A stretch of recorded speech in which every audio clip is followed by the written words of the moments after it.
Llévame a donde vas.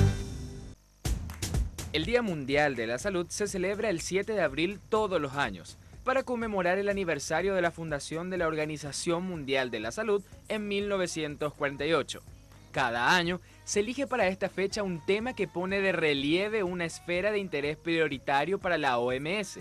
El Día Mundial de la Salud es en realidad una campaña mundial en la que se invita a todas las personas a prestar una atención especial a un problema de salud con repercusiones en todo el planeta.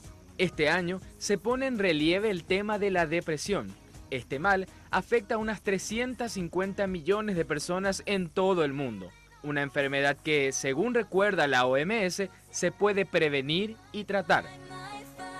La depresión es una enfermedad que se caracteriza por una tristeza persistente y por la pérdida de interés en las actividades con las que normalmente se disfruta, así como por la incapacidad para llevar a cabo actividades cotidianas.